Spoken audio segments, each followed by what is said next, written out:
fireworks. It was exciting, and not in a good way. So I apologize for being late, but all right. So we're all together. A couple people missing, but we're recording this. Um, any questions or anything like that you guys want to cover first of all?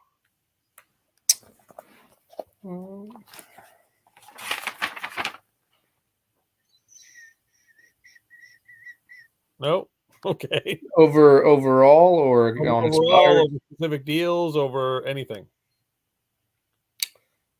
I just have whether we do it now or later. A question on comps. I noticed when I went into Flex MLS because I got my access, how they do adjustments, and they said there's like ask your broker for standard adjustments. I don't know if you do that at all.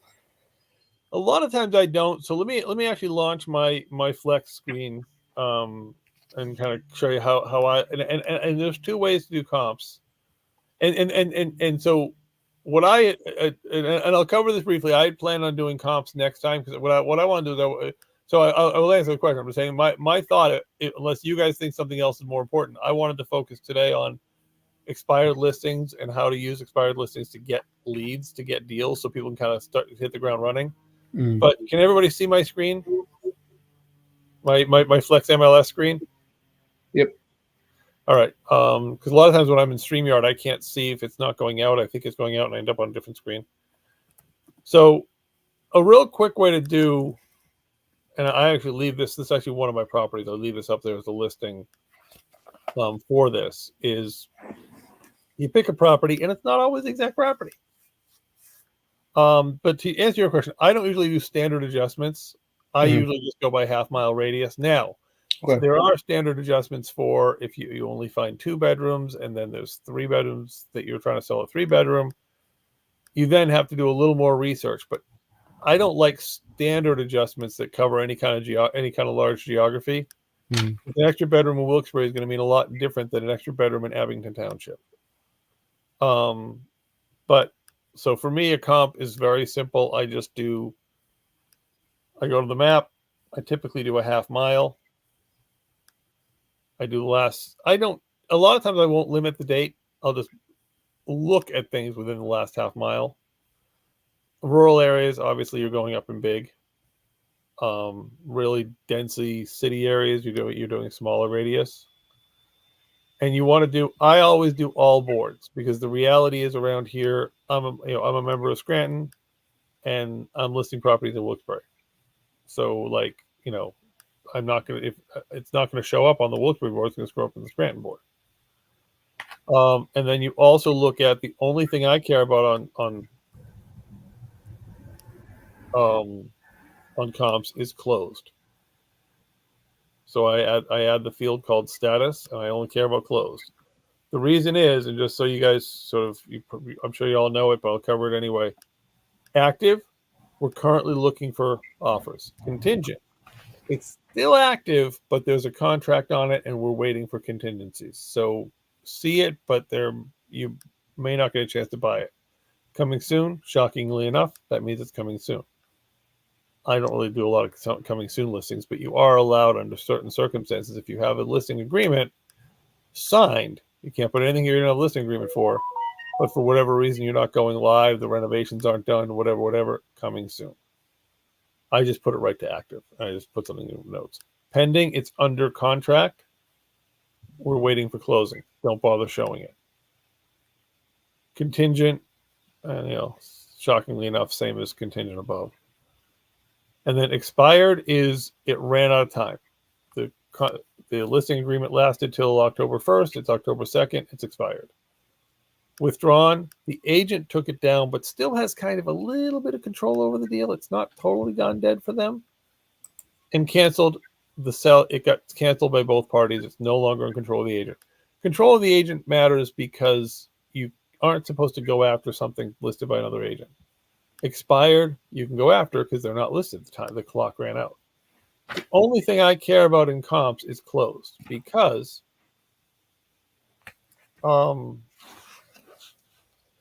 everything else locks. When you go pending, you go contingent, you go any of those other ones, it locks at the listing price. So active shows listing price, contingent shows listing price, pending shows listing price.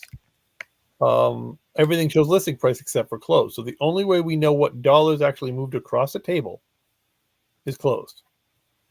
And then you can go to list or detail. And yes, doing multifamilies kind of sucks because there's no units column. There's bedrooms column, there's bathrooms column, but there's no how many units column. So if you sort by, whatever, sort downward by price, I'm going to come up with something that's probably worth, okay, there's $1.1 million. Well, it doesn't tell me beds and baths. So I now have to look physically and say, which ones of these look like my subject property, basically.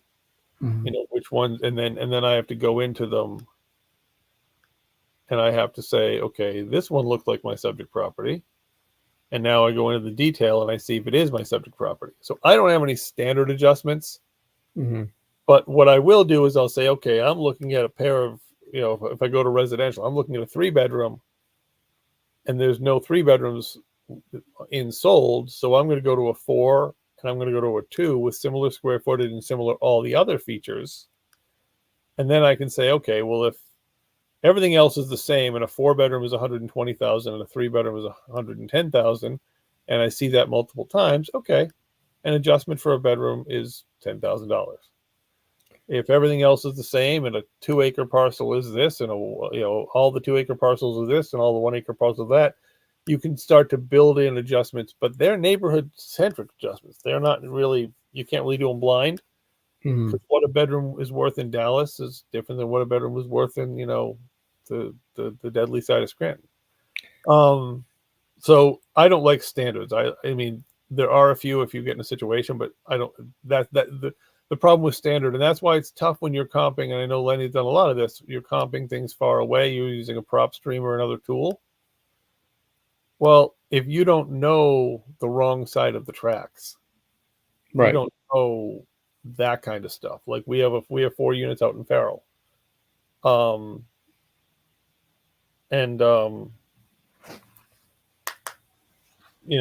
don't know that. So, and Ryan, can you do me a favor? Can you just text Connor and make sure he's going at 4:00? Absolutely. So we didn't realize when we took these 4 under off market that it's a horrible neighborhood. The owner told us, well, the neighborhood's not the best. Well, we're finding out now it's the shooting gallery. More drugs than guns, but still. So you're not going to know that. And that's why we are legally licensed to list properties anywhere in the state. Should we list properties? I'm about to list a property in Shamokin.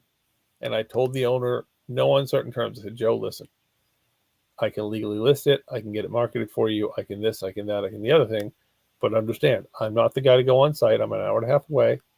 And I'm not, I don't know the neighborhoods. So understand that I can do it for you. You want me to do it? No problem. I have a couple buyers who buy all over the state and they buy through me.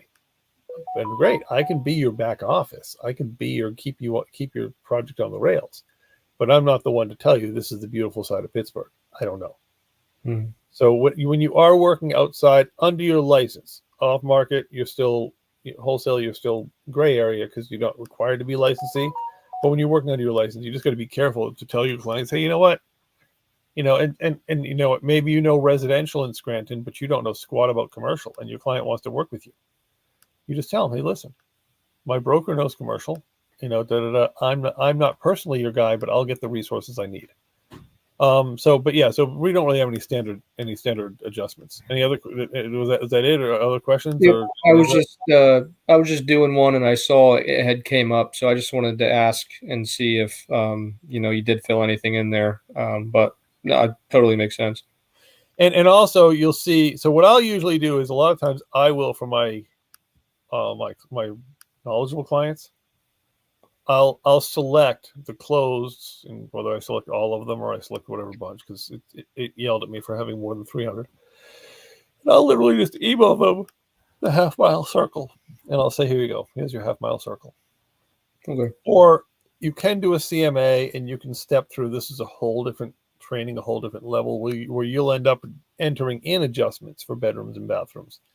And you'll end up with a nice PDF report that says subject property is worth this, and here are the comps that back it up, and here's why we think this. And it's a report. And for those of you who are newer agents, it's not something I ever liked doing. I did like 2 of them. Banks will pay you $75 or $100 to do CMAs for them. I can show you how to sign up for that. And I know people love doing them. They take 2 to 3 hours each. But the reality is they get you to know the banks. They get you to know a lot more about the property because their CMAs can be painful little. But it's a good way to make some side money, and it's a good way to kind of get comfortable doing comps.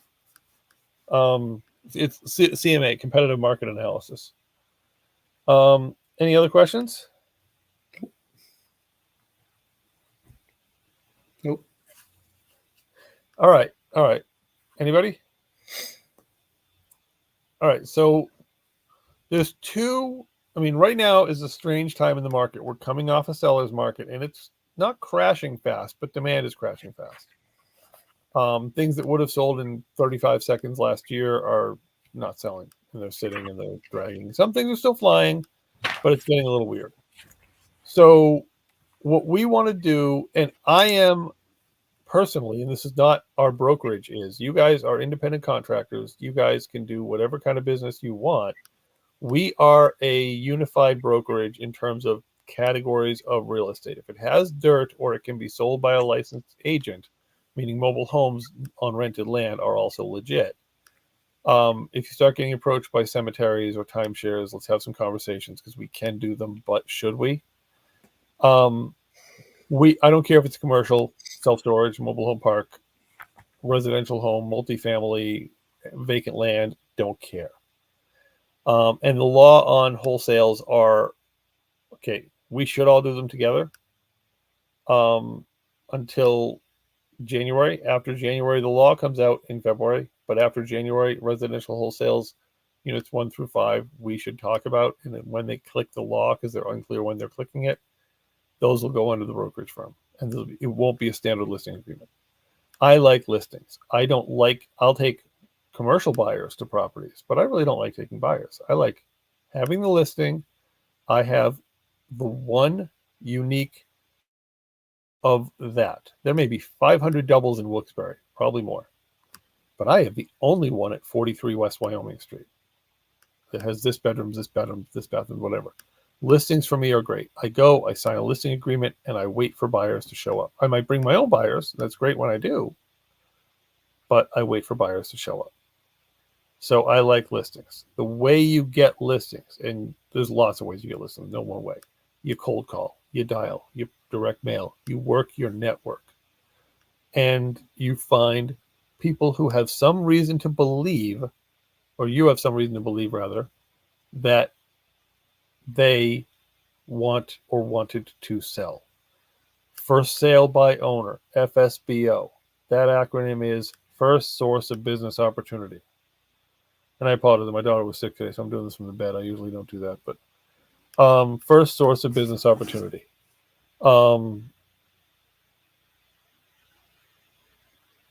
That is a great thing to do. In the wholesale market, I don't find calling FSBOs all that lucrative because the world is already beating a path to their door. The world is already calling them for making offers. So as a wholesaler, you have to get it for less than the world has already seen it for.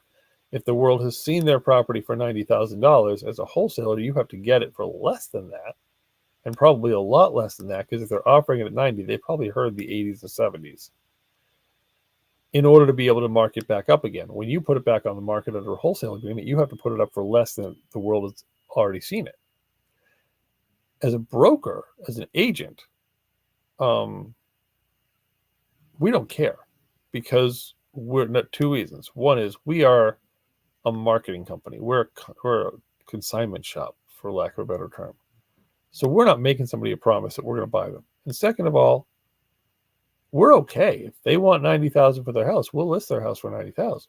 We don't need to beat them down because we make our living off the percentage, but we're going to give them the benefit of our knowledge of, hey, here are the comps, here are the this, here are the that. So I'll call up FSBOs all day long and say, hey, I saw you sign I'm a realtor. You got to be straight up. Hey, listen, I'm so sorry to sign. I'm potentially a cash buyer. I might be on my partner's a cash buyer or whatever.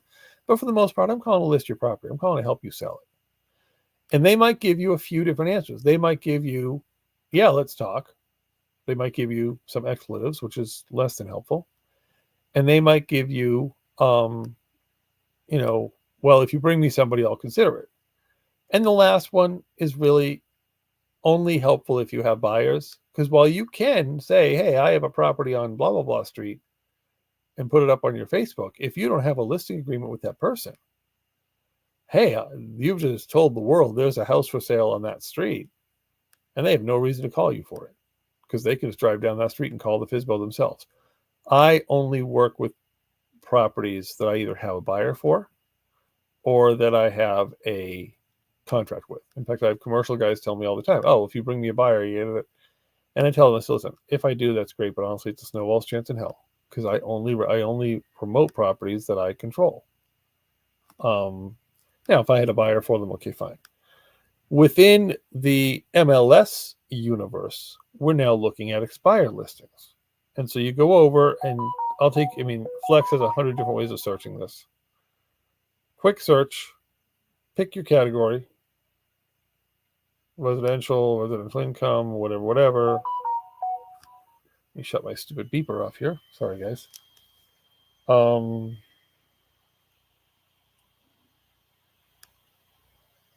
Shut my beeper off. There we go. Oh, and Ryan, I did get her phone number. I was just talking to her. So. Oh, cool. And you again. I like to search all. If I'm doing a geography, I like to search all boards. Same reason. And view map, and whatever your radius is. I don't even know what radius I'm doing right now, but whatever it is, here I'm drawing a circle. Now I am looking at status of expired because that's the status we're going after. We're going after the expired. Again, expireds are the ones that they've run out of time. They had a signed agreement until X date. Boom. And expired is the game of being the first to get them to relist. So now we have some absurd number because I picked way too big of a circle. So now we're going to do like a smaller circle just to eliminate, and you can eliminate the bigger circle now. That is still 28,000. Wow, and that's only in a 5-mile radius. Okay, fine. So fine. So we've done that. Now we're going to save this. Save the search.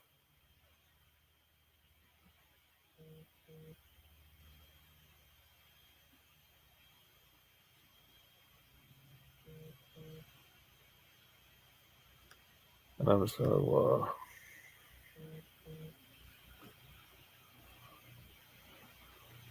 do something here. I'm going to shut my camera off. I don't have to go downstairs and plug in. My phone is. I told Connor, by the way, so we're all good there. All right, cool. All right, so we save the search as expired. Random circle. Save and add subscription. And this is the important part.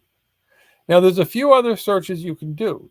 I'll get to those in a second. So expired is going very slow. And then when you save and add subscription, you will set up a daily email to yourself of that subscription. So every morning, it'll come out like at, I don't know, sometime over dark, 2 a.m., midnight, whatever. You add yourself in as a contact. It should send to you as, when you check off the you sender, selected contacts. If you want to share it with anyone else, I do selected contacts because I do me. I don't want to trust the you sender. I want to also back it up to that. In this case, I don't select an email when a contact sends me a link. And this same process, by the way, is when your buyer says, hey, send me everything in this radius. This is the exact same process. You're doing a quick search. You're picking your category, except you're picking active, probably. Schedule. every day, email content.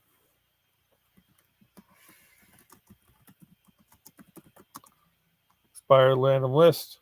Boom.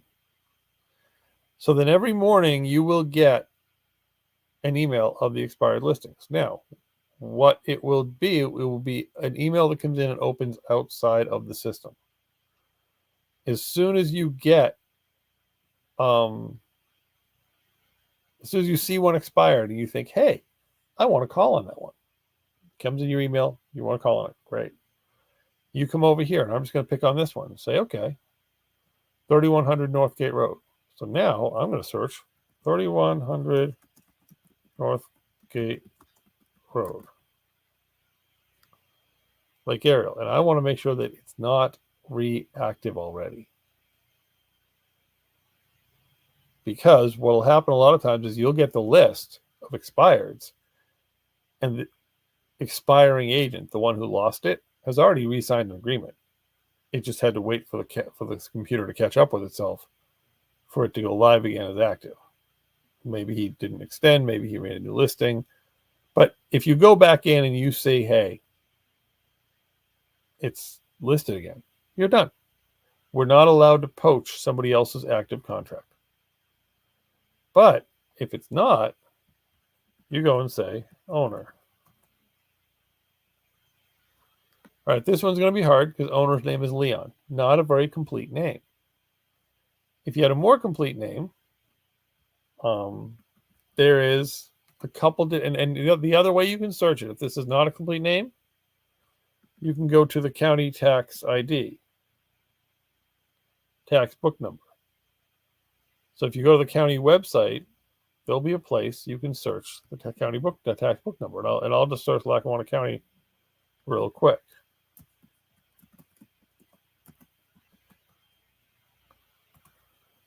Lackawanna County Tax Claim Bureau, and not even sure it's Lackawanna County, but I'll use it as the example because I like how Lackawanna County built their website. So you would go to the county bureau and you would do whatever they call their search. Scranton, Lackawanna calls it the basic search. Fine, we agree we're not going to sue you. Parcel number goes, however they have their form filled out. Parcel number. And then you can add municipality if you want. You can not. If you have a parcel number, you're going to go straight to that property. Here's the owner of that property. This is the owner's information. Oh, we're still looking at the MLS screen, I think. Oh, sorry, guys. Yeah. Okay, so I'm over in Lackawanna County. Let me back up a couple screens. Sorry. Always shout out if you think I'm on the wrong screen. So we take the parcel. So we go to your county website, and your county website will have something like a tax search, recorder of deeds search, assessor search, whatever they call it, Lackawanna County database. In Luzerne County, they've now taken this tool away.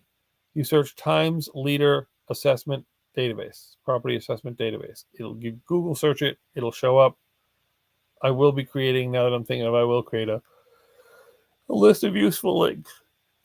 But put in the parcel number if you have it. Put in the owner's name, whatever you have on it. You could search by.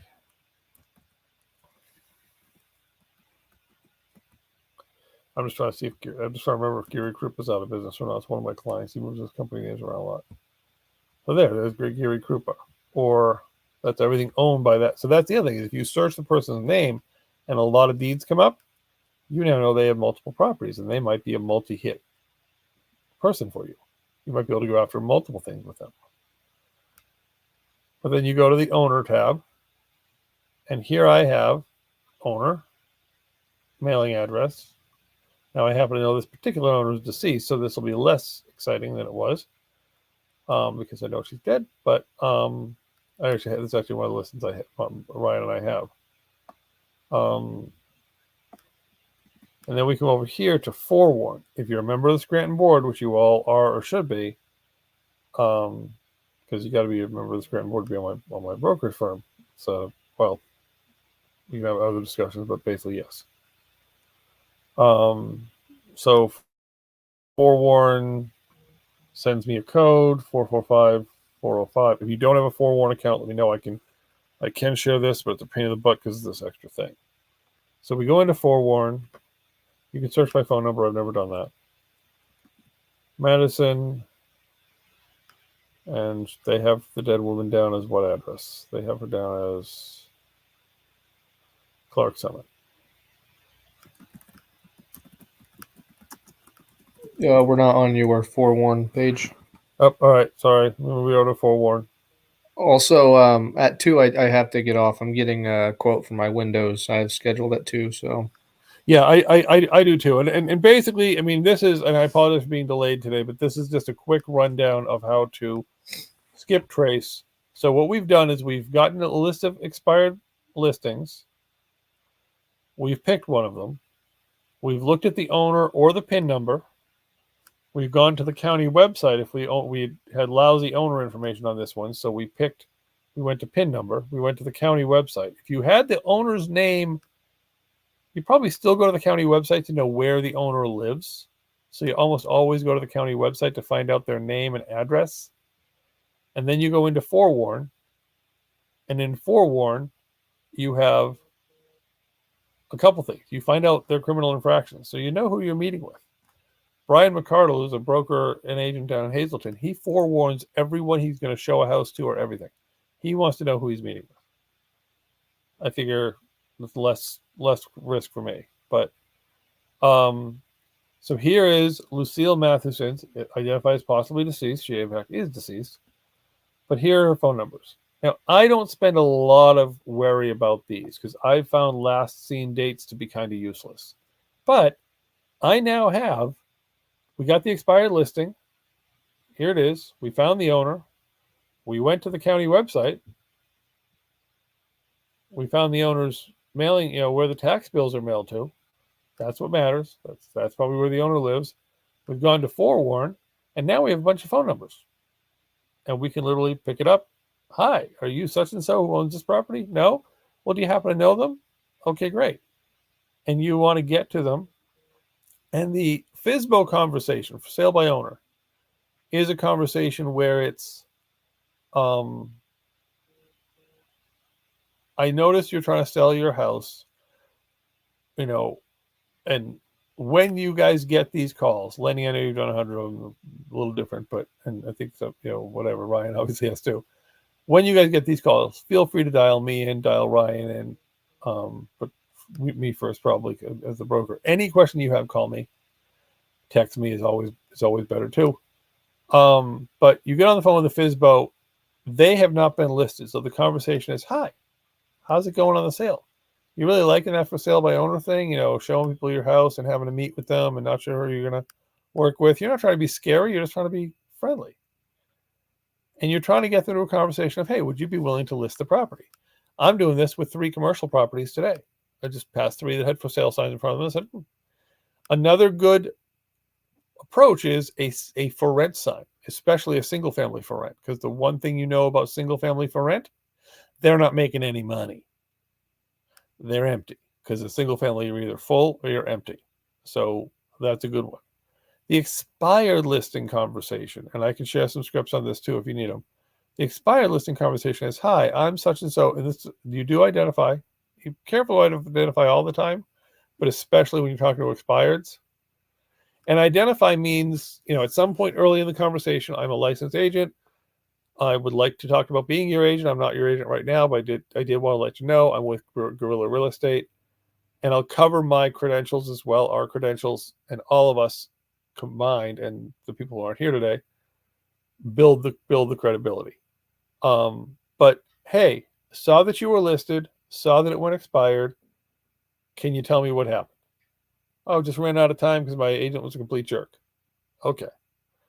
Well, could I, interest you in are you still interested in selling? Oh yeah, of course. Could I interest you in a free evaluation? Maybe come out and meet with you about it? Yeah, but I'm never going to talk to an agent again, so you're all a bunch of wows. Okay, well then, you guys decide. You're independent contractors. You decide whether that's a worthwhile conversation.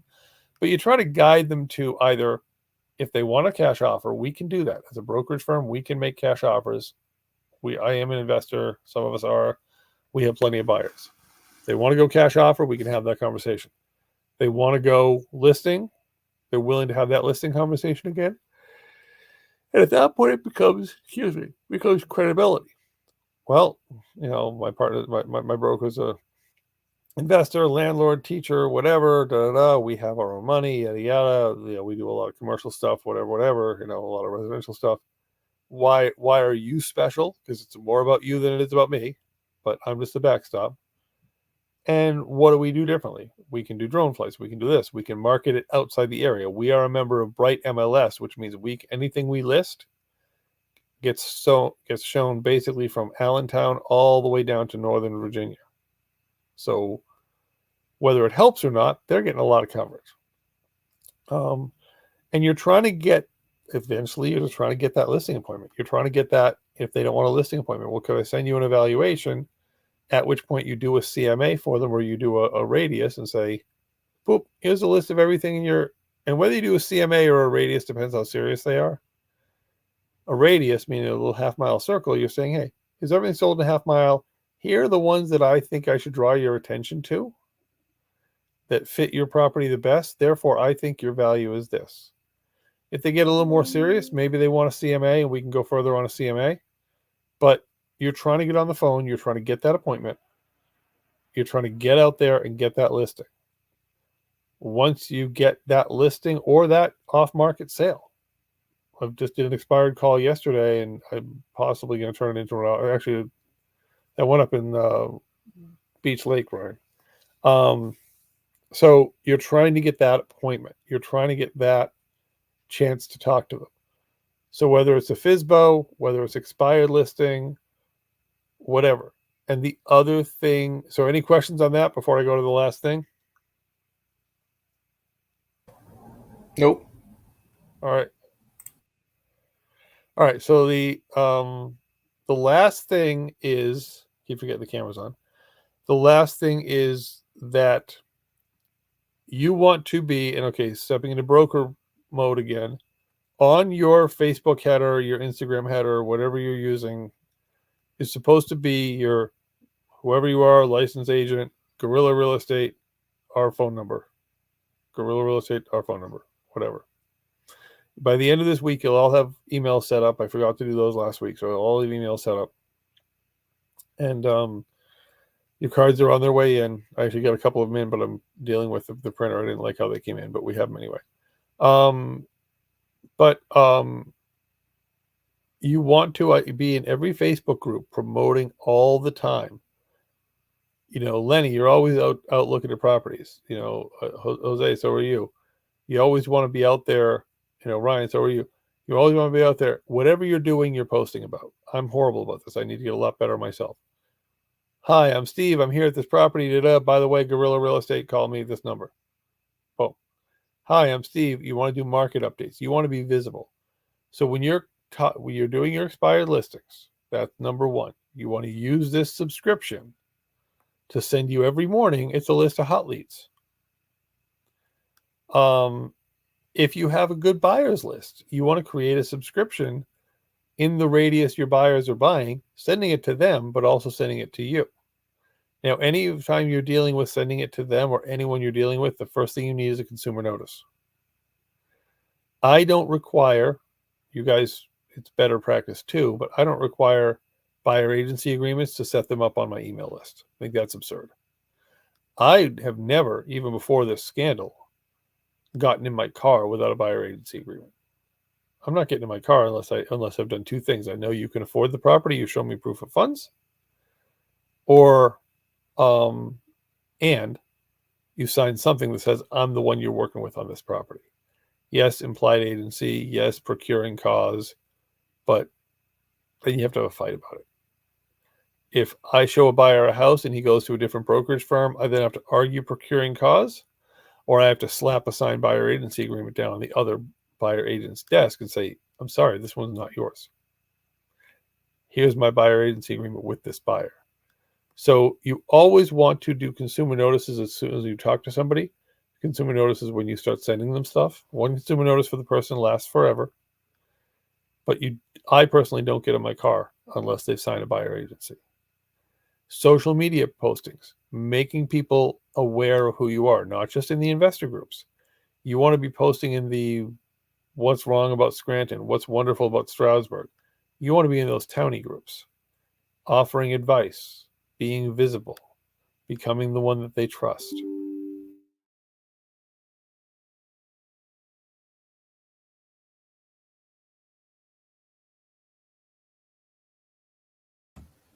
Steve, did we lose you there?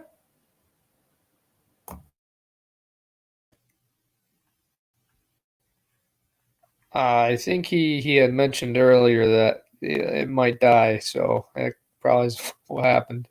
All right. Well, hey, I guess that works for you. It's like you had till 2 anyway, so and I got some calls to make too. So Yeah.